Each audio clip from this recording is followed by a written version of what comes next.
Okay, so when we're working on creating a debt snowball for baby step number 2, the first step, if you recall, is to list all of our debts in order from the smallest complete payoff amount to the largest complete payoff amount.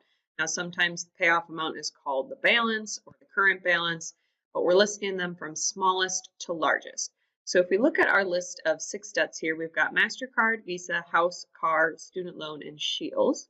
There is one debt in there that we don't actually include in the debt snowball, and that is the house, because we're going to take care of that in baby step number 6.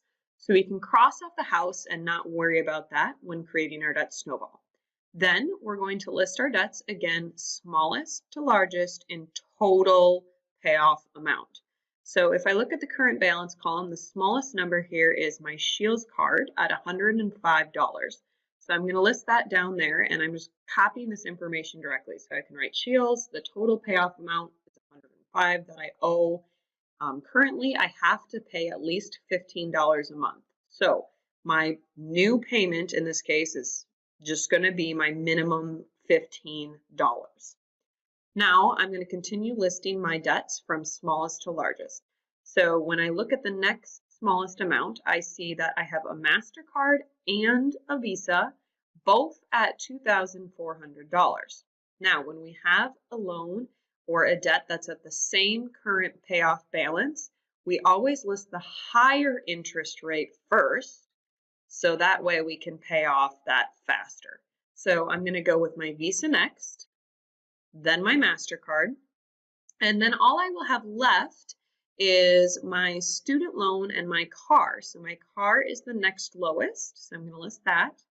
And then my student loan is the next highest. So I've listed total payoff smallest to largest. Now I need to figure out what I'm going to pay towards those every single month. So when I'm attacking my first debt for Shields, I'm just paying that minimum payment. Once I've paid Shields off, I'm going to take whatever I was paying and roll that or snowball that into the next minimum payment. So I've got the Visa at $75, and I'm going to take the original $15 and I'm going to add that to the $75.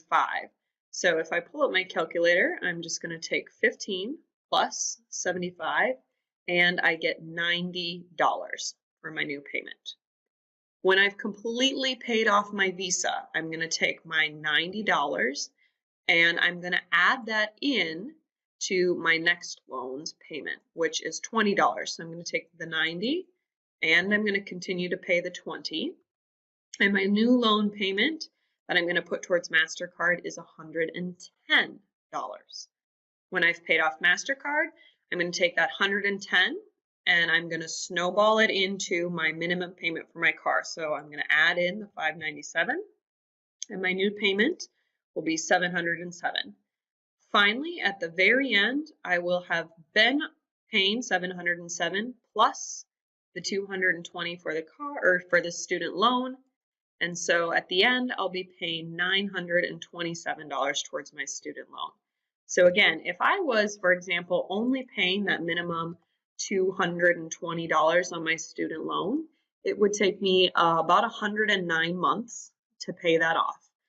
If I snowball all my previous payments into my student loan debt and I pay $927 a month, it's only going to take me 25, so about a quarter of the time that it would have taken me if I had just paid the minimum payment.